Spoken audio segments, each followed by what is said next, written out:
Há algo pior do que perder o poder. É perder a dignidade na frente de quem jurava te admirar. Naquela noite em Lisboa, sob lustres de cristal que iluminavam a sua própria mansão, Rodrigo Figueiredo esperava que alguém levantasse a taça para brindar com ele. Ninguém o fez. O salão estava cheio. Empresários influentes, políticos discretos, investidores internacionais, fatos impecáveis, perfumes caros, conversas estratégicas. Mas quando a cadeira de rodas avançava lentamente entre as mesas, algo invisível acontecia. Os olhares deslizavam para outro lado. Não era rejeição aberta, era algo mais cruel. Indiferença. 1 ano atrás, todos competiam para apertar a mão dele. 1 ano atrás, Rodrigo era o homem que decidia o destino de indústrias inteiras, o que financiava projetos, salvava empresas, gerava empregos, o que entrava numa sala e mudava o ar. 1 ano atrás, ele andava. O acidente foi um segundo de caos numa estrada molhada na saída de Sintra. Uma curva inesperada, um impacto brutal e depois hospitais, cirurgias, diagnósticos que não deixavam espaço para milagres. A cadeira de rodas não só tirou a mobilidade dele, arrancou a paciência, arrancou a ternura. Antes do acidente, Rodrigo era próximo das pessoas. Lembrava os aniversários dos funcionários, visitava hospitais, pagava estudos, cumprimentava pelo nome o pessoal da limpeza. Mas a dor constante e a sensação de depender dos outros o transformaram. Ele se tornou frio, cortante, impaciente. E naquela noite ele organizou o jantar com uma intenção que ninguém conhecia. Queria medir lealdades. Queria comprovar se o respeitavam a ele ou se só respeitavam o homem que andava com poder. A orquestra começou uma valsa elegante. Os casais ocuparam o centro do salão.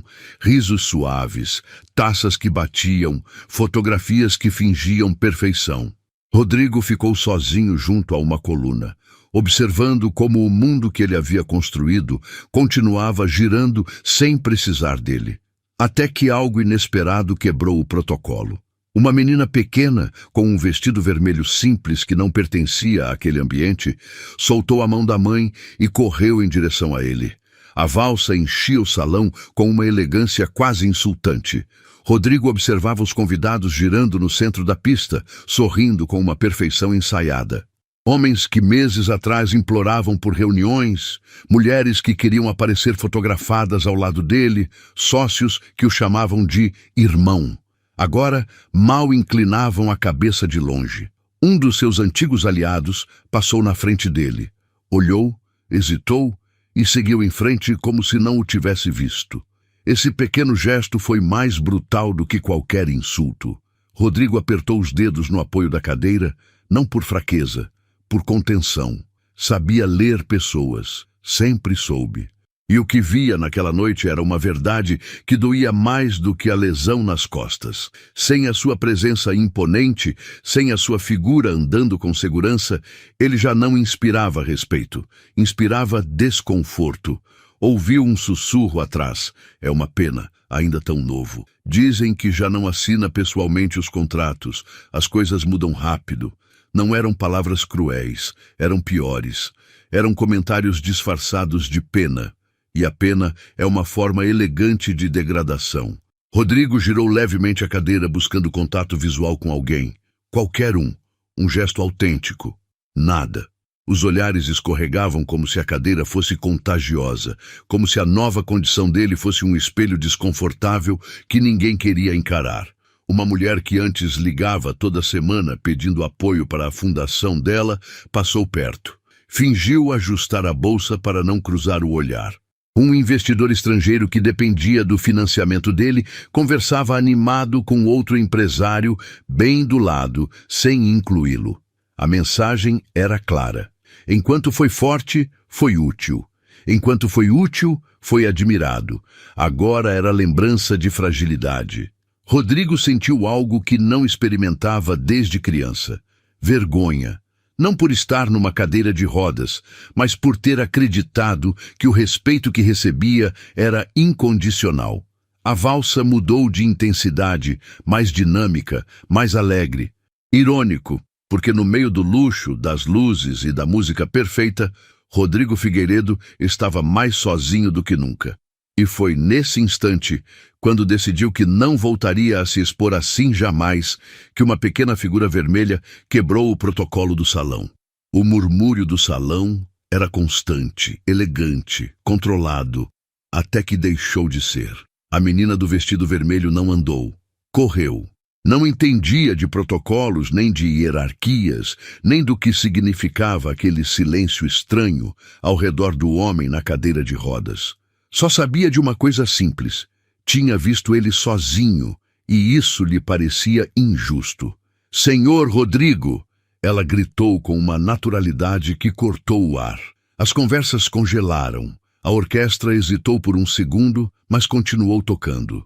A mãe da menina, Ana, a mulher que há anos limpava a mansão, empalideceu do outro lado do salão. Tentou chamá-la em voz baixa. Tarde demais. A pequena já estava na frente dele. Rodrigo ergueu o olhar devagar. Não estava acostumado a que alguém se aproximasse sem cálculo. A menina não viu a cadeira, não viu a tensão, não viu o julgamento social flutuando no ambiente. Só viu os olhos dele. "Por que o senhor não está dançando?" ela perguntou com total sinceridade. Alguns convidados soltaram risinhos nervosos. Outros se entreolharam desconfortáveis. Rodrigo abriu a boca, mas não saiu nenhuma resposta. Porque a verdade era simples e brutal. Ninguém o havia convidado. A menina estendeu a mão, pequena, firme, decidida. "Eu posso dançar com o senhor." Um silêncio pesado caiu sobre o salão. Alguns rostos mostravam desaprovação, outros pena, outros irritação. Como se atrevia a filha do pessoal a entrar assim num evento daquele nível? Mas ela não estava quebrando normas sociais. Estava respondendo a algo mais básico: solidão. Rodrigo sentiu um nó inesperado na garganta, não de humilhação dessa vez. De algo diferente, algo que há meses não sentia. Reconhecimento, não como magnata, não como figura de poder, como pessoa. A menina não retirou a mão, não hesitou, não pediu licença, só esperava. E pela primeira vez em toda a noite, alguém estava olhando para ele sem cálculo. A música da valsa subiu levemente de intensidade e o salão inteiro entendeu que algo estava prestes a acontecer que nenhum deles poderia controlar. O silêncio pesava mais do que a música. A mão da menina continuava estendida, pequena, mas firme, como se não existisse possibilidade de rejeição. Rodrigo olhou em volta. Rostos tensos, olhares desconfortáveis, sorrisos forçados. Muitos esperavam que ele a recusasse com elegância, que alguém do pessoal interviesse, que a ordem social se restaurasse. Mas algo dentro dele se partiu, ou talvez se abriu. Devagar, colocou a mão sobre a dela. Um murmúrio percorreu o salão como uma onda contida. A menina sorriu com uma felicidade tão autêntica que desmontava qualquer cálculo social. "Então vamos", disse Rodrigo. Girou a cadeira em direção ao centro do salão, não com torpeza, com decisão. A orquestra, confusa no início, entendeu a cena. O maestro fez um sinal quase imperceptível, suavizando o ritmo da valsa, adaptando-o. A menina começou a andar em círculo, segurando a mão dele, marcando o compasso com passinhos delicados. Não era uma coreografia perfeita, era algo melhor, era real. Rodrigo deixou a música guiar, moveu a cadeira com precisão, girou suavemente seguindo o ritmo. Não estava fingindo que andava, não estava escondendo nada, estava dançando de onde estava. E pela primeira vez na noite, o salão olhou para ele, mas não com pena, com surpresa, com algo próximo do desconforto, porque o homem que haviam ignorado estava no centro. Não pelo poder, não pelo dinheiro, pela humanidade. A menina ria toda vez que giravam. Os sapatinhos vermelhos roçavam o mármore com ritmo imperfeito. Ela não via um magnata caído, via um parceiro de dança. Numa mesa próxima, alguém baixou a taça devagar. Em outra, uma mulher que antes havia desviado o olhar, agora observava com uma expressão diferente. A cena era simples, poderosa, inegável. O homem que todos haviam tratado como invisível estava sendo visto pela única pessoa que não entendia de hierarquias. E naquele giro lento, no meio de luzes douradas e murmúrios apagados, Rodrigo sentiu algo que acreditava perdido: dignidade. A música continuava, mas ninguém mais dançava. Os casais que minutos antes ocupavam a pista tinham parado sem perceber. Alguns ficaram imóveis, outros fingiam ajeitar os fatos, mas todos olhavam para o centro, para o homem que haviam ignorado e para a menina que não entendia por que o haviam feito. O vestido vermelho girava com inocência. As mãozinhas guiavam o ritmo, como se o mármore do salão fosse um pátio qualquer. Rodrigo seguia o compasso com precisão, mas já não com orgulho ferido, com algo muito mais profundo: aceitação. Pela primeira vez desde o acidente, não estava tentando demonstrar força, não estava tentando compensar nada, só estava presente. A menina olhou para cima e sussurrou, sem microfone, sem estratégia: "O senhor não parece triste quando dança." Aquela frase atravessou o peito dele. Não se sentia observado como símbolo de decadência, se sentia acompanhado. Nas mesas, o clima tinha mudado. Alguns convidados baixaram os olhos, desconfortáveis com a própria conduta anterior. Outros trocaram olhares tensos. O que estavam presenciando não era um espetáculo, era um espelho, e o reflexo não os agradava. Rodrigo girou mais uma vez, mais amplo dessa vez. O movimento foi elegante, seguro. Não era um homem tentando parecer forte, era um homem lembrando quem era antes da dor. A orquestra suavizou o final da valsa, deixando a última nota se estender como um suspiro coletivo. Silêncio. Um silêncio diferente do início. Não era indiferença, era consciência. A menina fez uma pequena reverência exagerada, como tinha visto nos desenhos animados. Rodrigo riu, uma risada autêntica, profunda, a primeira em meses, e aquele som, aquela risada sincera, foi o que terminou de incomodar o salão, porque todos entenderam algo brutal. A única pessoa verdadeiramente rica naquele lugar não usava diamantes, não tinha investimentos, não controlava empresas, usava um vestido vermelho simples e tinha um coração intacto. E naquele instante, Rodrigo soube que o teste que havia organizado naquela noite tinha terminado. E os resultados não favoreciam ninguém mais no salão. O silêncio depois da valsa não foi casual, foi incômodo. A menina ainda segurava a mão dele quando Rodrigo fez algo que ninguém antecipou. Pediu o microfone. Um assistente hesitou um segundo antes de se aproximar. Não sabia que versão do magnata ia falar. O frio, o cortante, o homem ferido. Rodrigo segurou o microfone sem pressa. Olhou o salão inteiro. Mesa por mesa, rosto por rosto. Ninguém desviou o olhar dessa vez. Obrigado por virem. Começou com voz firme, formal, correto, empresarial. Alguns convidados suspiraram aliviados. Pensaram que o momento incômodo tinha terminado. Estavam enganados. Rodrigo baixou levemente o microfone. Organizei este jantar para celebrar novos investimentos, mas na verdade era um teste. Um murmúrio quase imperceptível percorreu o salão. Queria saber quem estava aqui por mim e quem estava aqui pelo que eu representava quando conseguia andar. Ninguém se moveu, mas vários entenderam que estavam sendo apontados, sem nomes. Rodrigo respirou fundo. Não havia raiva na voz dele. Havia clareza.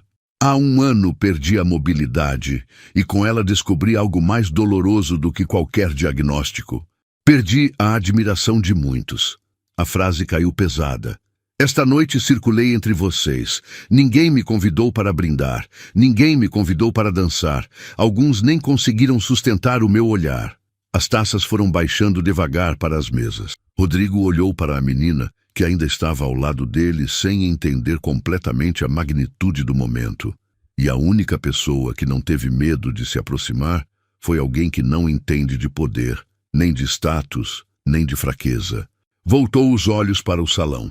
Ela não viu um homem partido, viu um homem sozinho.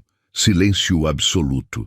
Isso me diz algo muito claro. A minha fortuna criou respeito, mas não necessariamente humanidade. As palavras não eram agressivas, eram definitivas. Esta noite descobri quem são os meus verdadeiros aliados. Não apontou ninguém. Não precisava. O julgamento já estava na consciência de cada convidado. Rodrigo deixou o microfone sobre a mesa central. E o salão entendeu que a velada acabava de se transformar em algo que nenhum deles conseguiria apagar. O meu staff vai acompanhá-los até a saída.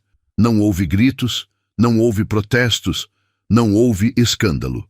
Só uma expulsão elegante, uma saída ordenada, mas definitiva. Os empresários começaram a se levantar um por um. Alguns evitaram cruzar o olhar dele. Outros tentaram sustentá-lo com falsa dignidade. Ninguém se atreveu a discutir, porque sabiam que o homem na frente deles continuava poderoso. Só que agora era perigoso de outra forma, livre. Quando o salão começou a esvaziar, o eco dos passos no mármore soava diferente. Não como triunfo, como despedida. O último convidado cruzou a porta. O salão ficou quase vazio.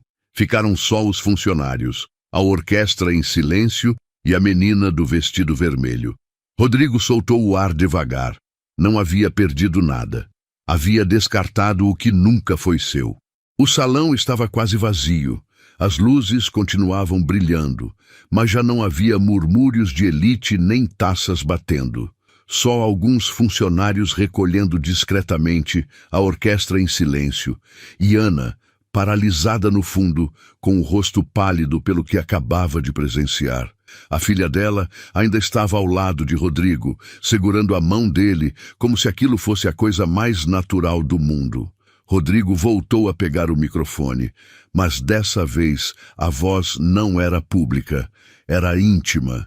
Ana, pode se aproximar, por favor? A mulher hesitou, olhou em volta, insegura. Limpou as mãos no avental, como se ainda estivesse trabalhando, apesar de naquela noite não ter vindo para limpar. Caminhou até o centro do salão com passos curtos, nervosos. Senhor, eu lamento se a minha filha... Rodrigo a interrompeu com suavidade. Não se desculpe. Girou para os funcionários que observavam à distância. Esta casa esteve cheia de pessoas importantes durante anos. Mas hoje entendi que a verdadeira grandeza nem sempre está sentada nas mesas principais. Ana baixou os olhos, desconfortável. Tomei uma decisão, continuou Rodrigo. Esta mansão vai deixar de ser apenas um símbolo de poder. Vai se tornar uma casa aberta. Alguns funcionários trocaram olhares surpresos. Vou criar um programa permanente aqui. Educação, arte, música, para filhos de trabalhadores, para crianças que não têm acesso ao que muitos aqui deram por garantido. A menina abriu os olhos com animação, mesmo sem entender completamente o alcance do que estava ouvindo. Rodrigo a olhou diretamente. Crianças que nunca percam a capacidade de ver os outros como pessoas. Ana começou a tremer levemente. Demasiado, ele disse com calma firme. Demasiado foi dar milhões a pessoas que nunca souberam olhar.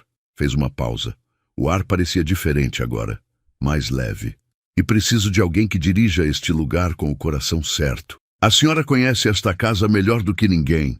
Conhece cada canto, cada história, cada funcionário. Silêncio. Quero que faça parte disto, não como funcionária, como sócia.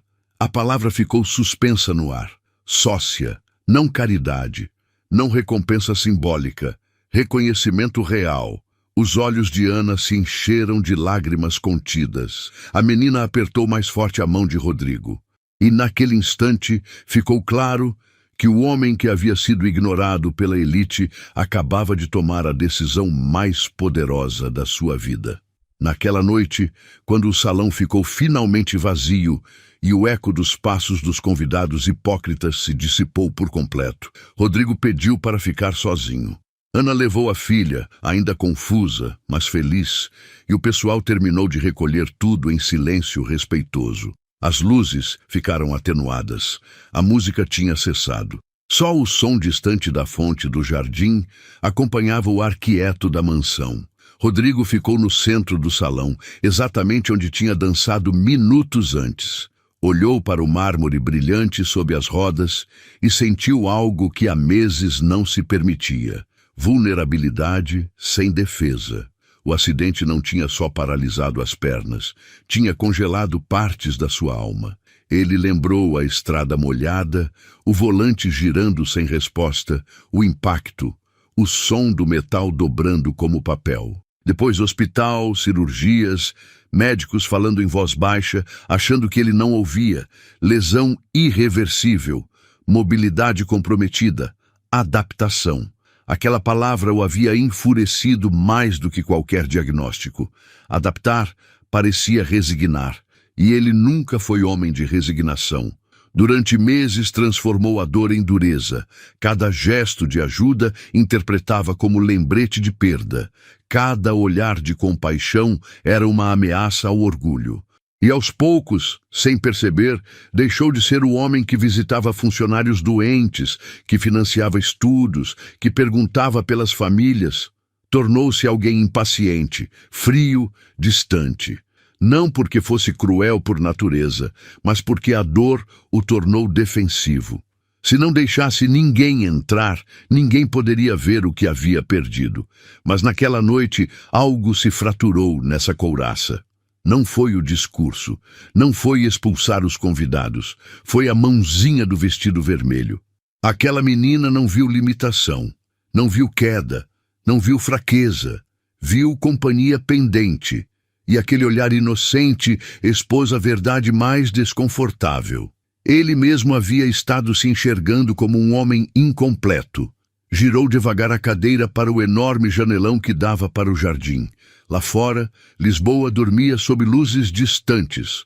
Lembrou quando antes do acidente percorria aquele mesmo salão com segurança natural. Não precisava demonstrar nada. A liderança vinha da presença autêntica. Em que momento decidiu que o valor estava nas pernas e não no caráter? Em que momento confundiu independência com isolamento? O silêncio do salão já não era incômodo, era honesto. E naquela honestidade tomou uma decisão que não dependia de negócios nem de investimentos. Não podia recuperar a mobilidade, mas podia recuperar a humanidade. Não precisava que a elite voltasse a admirá-lo. Precisava voltar a se respeitar. Pensou em Ana. Nos anos em que ela havia trabalhado discretamente naquela casa, sempre eficiente, sempre invisível para muitos convidados que nem sabiam o nome dela. Pensou na dignidade silenciosa com que criava a filha. Aquela menina não tinha medo de se aproximar, porque não entendia as barreiras sociais que os adultos constroem para proteger o ego. E então compreendeu a lição completa. O poder não se perde quando o corpo falha. Se perde quando o coração endurece. E o dele havia estado endurecido por tempo demais. Rodrigo respirou fundo e girou a cadeira para a saída do salão. Não sentia euforia, não sentia triunfo, sentia clareza. A queda não tinha sido o acidente na estrada. A queda de verdade foi quando permitiu que o ressentimento o transformasse em alguém irreconhecível. Mas aquela noite marcava algo diferente. Não era o regresso do magnata, era o regresso do homem. A manhã seguinte não foi silenciosa. Pela primeira vez em anos, a mansão de Rodrigo não acordou com reuniões de investidores nem chamadas internacionais. Acordou com plantas espalhadas sobre a mesa da sala de jantar, arquitetos convocados de urgência e uma instrução clara. Quero espaços abertos, luz, salas onde as crianças possam correr. Os arquitetos se entreolharam confusos. Para eventos corporativos, Rodrigo negou com a cabeça. Para ateliês, música, leitura, arte. Quero que esta casa deixe de parecer intocável. Não estava a improvisar. Tinha passado a madrugada revisando números, estruturas jurídicas, fundações.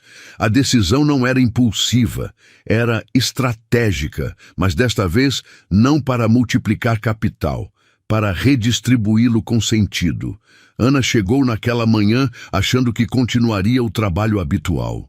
Não sabia que o mundo dela também estava prestes a mudar. Quando a chamaram ao escritório, entrou com a postura humilde de sempre. Senhor, precisa de alguma coisa? Rodrigo a olhou de forma diferente dessa vez, não como funcionária, como aliada potencial. Preciso que me diga algo com honestidade, disse ele. Ana ficou tensa. O que é que as crianças que a senhora conhece mais precisam? Ela hesitou. Não estava acostumada a que lhe perguntassem isso. Segurança, respondeu por fim, e alguém que lhes diga que podem aspirar a mais. Rodrigo assentiu devagar. Então vamos começar por aí. E nas semanas seguintes, a mansão mudou de ritmo. Onde antes havia um salão exclusivo para jantares privados, agora se erguiam estantes cheias de livros. Uma das salas laterais foi transformada em salas de aula com janelões amplos. O antigo salão de festas começou a se adaptar como espaço cultural. A notícia correu por Lisboa. Alguns empresários chamaram de crise emocional. Outros acharam que era estratégia de imagem. Mas Rodrigo já não respondia a rumores. Respondia a convicções. E no meio dessa transformação, algo mais começava a mudar de forma mais silenciosa. As conversas entre ele e Ana se tornaram mais frequentes. Não eram românticas, eram honestas. Falaram da infância humilde dela, de como aprendeu a trabalhar desde muito nova, de como criou a filha sozinha sem perder a ternura. Rodrigo ouvia com atenção genuína, não com superioridade, não com condescendência. Ouvia como homem. Uma tarde, enquanto observava um grupo pequeno de crianças visitando pela primeira vez a nova biblioteca, a filha de Ana correu até eles com um desenho na mão. Era um retrato, um homem numa cadeira de rodas dançando sob um grande lustre e ao lado dele uma menina de vestido vermelho. Em cima, com letras tortas, estava escrito: "Quando alguém está sozinho, convida-se." Rodrigo segurou o desenho em silêncio. Não precisava de discursos, não precisava de validação pública. A transformação verdadeira já estava acontecendo. As semanas passaram e a mansão já não parecia a mesma. Onde antes reinava o silêncio polido do luxo distante, agora havia risos infantis, passos correndo pelos corredores e o som imperfeito de um piano sendo aprendido. Rodrigo observava tudo do janelão do escritório, não como dono de um império, mas como testemunha de uma transformação que tinha começado dentro dele antes de tocar as paredes da casa. Mas a mudança mais profunda não estava nos salões renovados, estava nas conversas que começavam a preencher os espaços entre ele e Ana.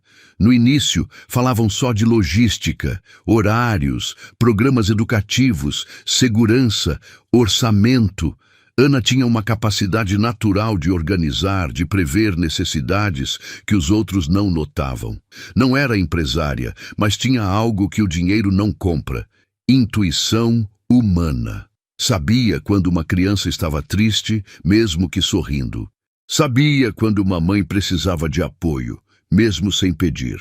Rodrigo começou a perceber que as decisões mais acertadas no novo projeto eram aquelas que ouviam primeiro a opinião dela.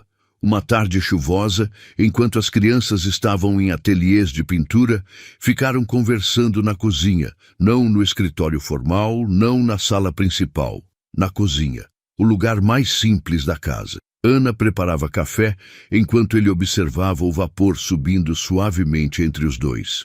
"Antes o senhor não falava tanto", disse ela com um sorriso leve. Rodrigo soltou uma pequena risada. Antes também não ouvia tanto. Aquela frase ficou flutuando entre os dois como uma confissão leve, mas honesta. Ana o olhou com uma mistura de respeito e algo mais difícil de nomear. Não pena, nunca pena. Era reconhecimento. O homem à frente dela não era o magnata inacessível que impunha silêncio. Era alguém que havia atravessado a dor e estava se reconstruindo peça por peça. Nos dias seguintes começaram a compartilhar histórias pessoais. Rodrigo falou da infância em família trabalhadora, de como o pai ensinava que o dinheiro era ferramenta, não identidade. Confessou que depois do acidente esqueceu essa lição. Ficou obcecado com o que havia perdido e parou de valorizar o que ainda tinha. Ana ouvia sem interromper, com aquela atenção que não julga nem corrige. Ela também falou de noites longas, limpando escritórios quando a filha era pequena. Da vergonha que sentiu mais de uma vez ao ver como alguns convidados evitavam olhá-la nos olhos, de como aprendeu a caminhar com dignidade, mesmo que ninguém a reconhecesse. Rodrigo sentiu uma pontada interna ao ouvir isso. Lembrou quantas vezes passou por ela sem realmente parar para conversar. Não foi cruel, mas foi distante. E a distância também pode ser uma forma de indiferença.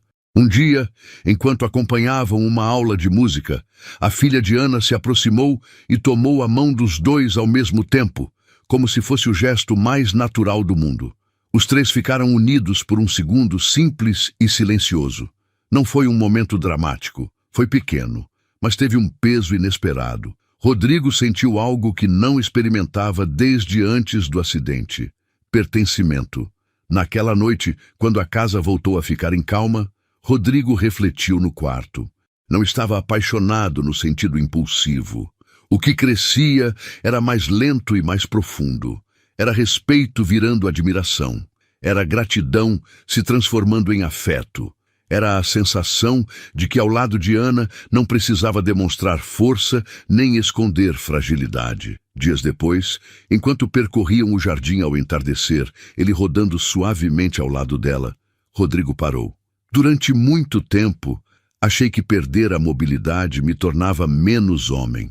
Mas agora entendo que o que me fazia sentir pequeno era o medo de precisar dos outros. Ela não respondeu imediatamente. Só se aproximou um pouco mais. Precisar não é fraqueza, disse com suavidade. É humanidade. Não houve declaração grandiosa. Não houve promessas imediatas. Só um olhar sustentado, honesto, onde os dois entenderam que algo novo estava nascendo. Não a partir da caridade, não da diferença social, mas do respeito mútuo. E pela primeira vez em muito tempo, Rodrigo não teve medo do que estava sentindo, porque entendeu que o verdadeiro poder não era controlar, era permitir que alguém se aproximasse sem medo. Lisboa não demorou a notar a mudança. A mansão de Rodrigo Figueiredo, que durante anos foi símbolo de exclusividade e reuniões fechadas, agora aparecia nas notícias locais por algo diferente. Ateliês gratuitos, programas educativos, concertos infantis abertos à comunidade. Uma manhã, a equipe de comunicação dele informou que vários empresários pediam reunião. Queriam reconectar, avaliar novas alianças, explorar oportunidades. Rodrigo ouviu sem surpresa. O poder atrai, enquanto produz benefícios. Mas dessa vez, ele tinha o controle emocional da situação. Organizem uma conferência, aqui em casa. Não seria um evento de gala. Não haveria champanhe nem tapete vermelho. Seria no antigo salão principal, agora transformado em espaço cultural. Cadeiras simples, iluminação acolhedora, crianças ensaiando música num canto. Se alguém queria vê-lo, ia vê-lo na nova realidade. O dia chegou. Empresários, jornalistas e figuras públicas foram chegando. Alguns observavam com disfarçada curiosidade os murais pintados por crianças nas paredes que antes exibiam obras milionárias. Rodrigo entrou sem anúncio grandioso. A cadeira de rodas avançou com naturalidade. Já não tentava escondê-la nem transformá-la em símbolo de tragédia. Era parte dele. E ele era muito mais do que isso. Pegou o microfone sem dramatismo. Durante anos, acreditei que o meu legado seria financeiro. Pensei que os edifícios e os contratos falariam por mim quando eu já não estivesse aqui. Mas o acidente me obrigou a enfrentar algo que nunca questionei. Quem sou eu quando o poder visível desaparece? Alguns empresários trocaram olhares incômodos. Descobri que a verdadeira riqueza não se mede em ações nem em propriedades. Mede-se em impacto humano. Apontou suavemente para o fundo, onde algumas crianças praticavam uma peça musical. Esta casa agora pertence a algo maior do que o meu apelido. Um jornalista ergueu a mão.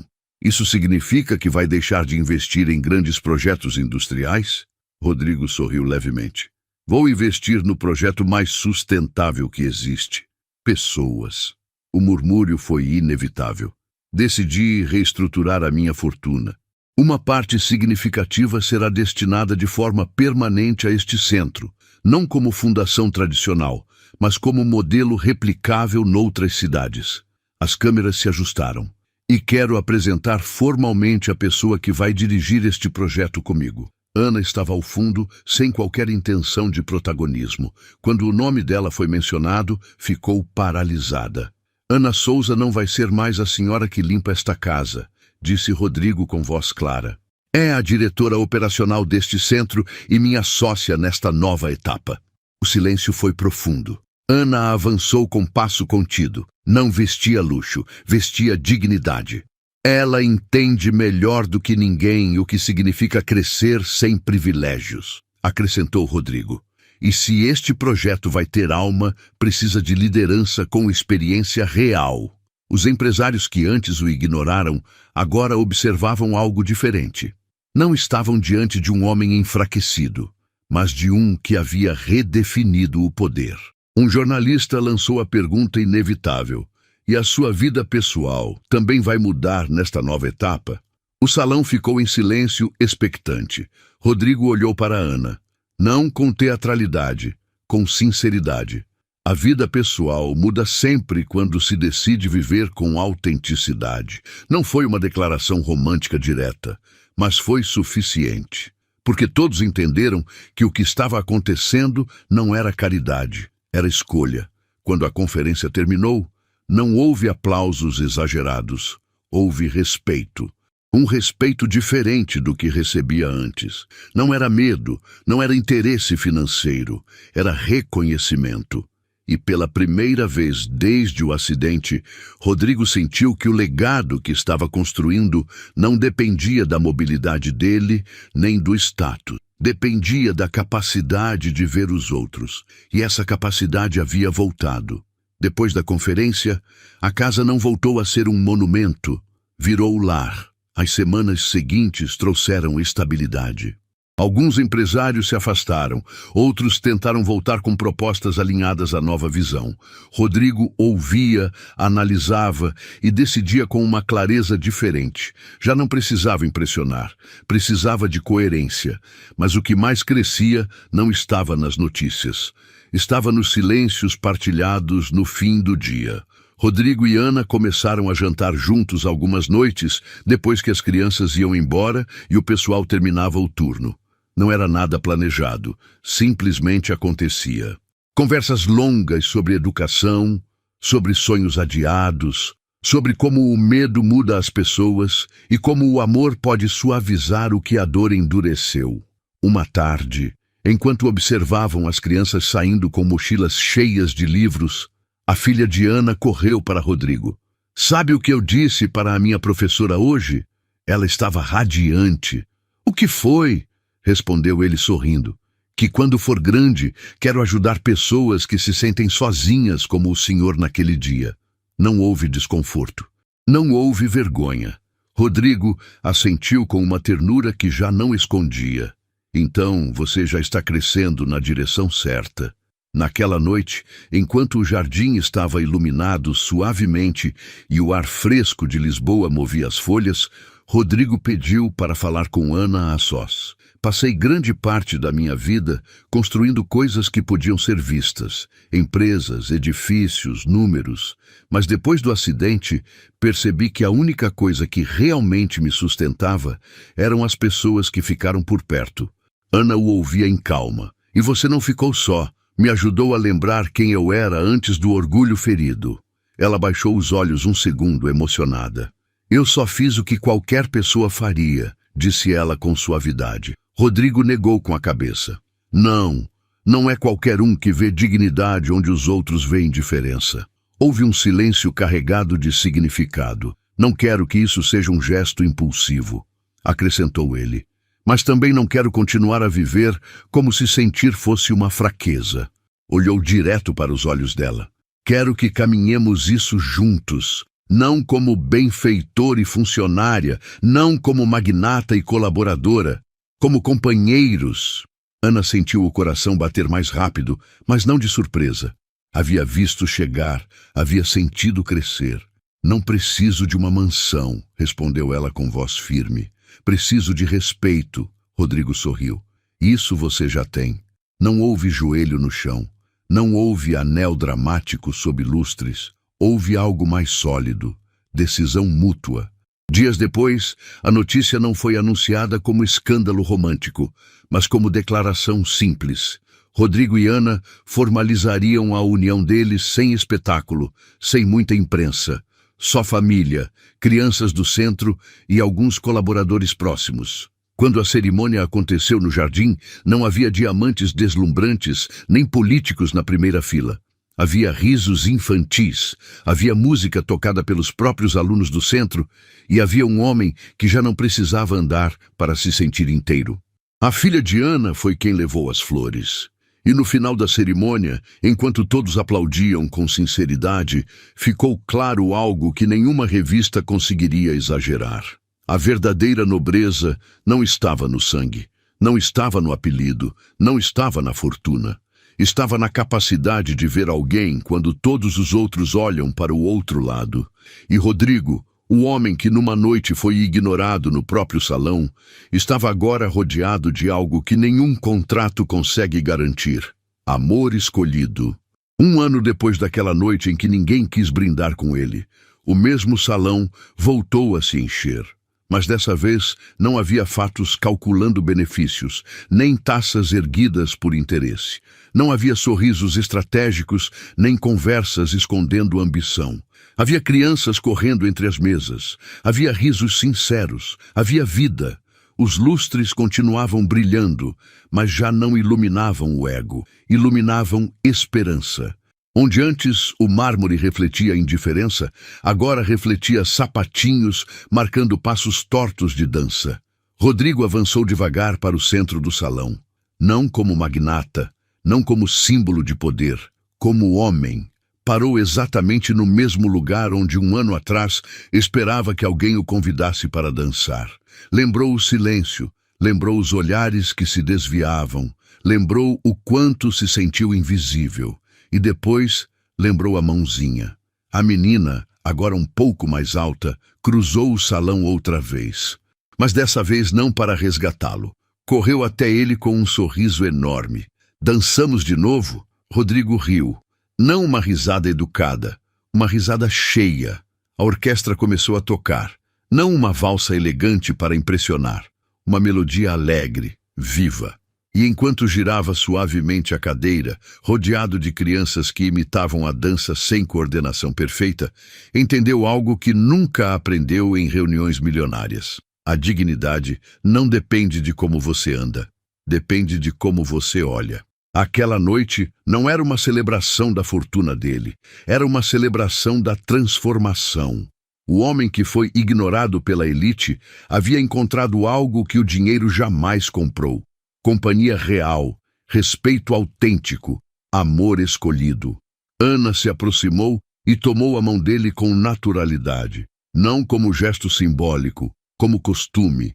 E enquanto as crianças aplaudiam e riam, Rodrigo sentiu que aquela queda, que tanto o envergonhou na verdade, o havia salvado. Porque o obrigou a descobrir quem estava disposto a ficar quando o brilho se apaga. Agora deixa eu te fazer uma pergunta. Se amanhã você perdesse aquilo que te dá status, quem ainda estaria sentado ao seu lado? E mais importante ainda, você se aproximaria de alguém que o mundo decidiu ignorar? Essa história não é só sobre um homem rico, é sobre nós, sobre os momentos pequenos que definem a nossa grandeza, sobre se escolhemos olhar para o outro lado ou estender a mão. Se essa história tocou o seu coração, se você sentiu um nó na garganta, naquele salão silencioso, se ela te lembrou que a verdadeira riqueza não está no dinheiro, mas na humanidade, então se inscreve no canal agora mesmo. Porque aqui não contamos histórias vazias. Contamos histórias que acordam algo dentro de você. E quero saber uma coisa muito especial. De que cidade ou país você está ouvindo essa história? Escreve nos comentários. Adoro imaginar como essas palavras viajam de Lisboa para cada canto, onde alguém precisa lembrar que ainda existem pessoas capazes de convidar para dançar quem está sozinho. Talvez a sua mensagem inspire alguém. Talvez a sua cidade apareça e alguém diga: eu também estou aqui. E se algum dia você vir alguém sentado sozinho no meio de um salão cheio, não espere que outro se aproxime. Seja você a dar o primeiro passo. Até a próxima história.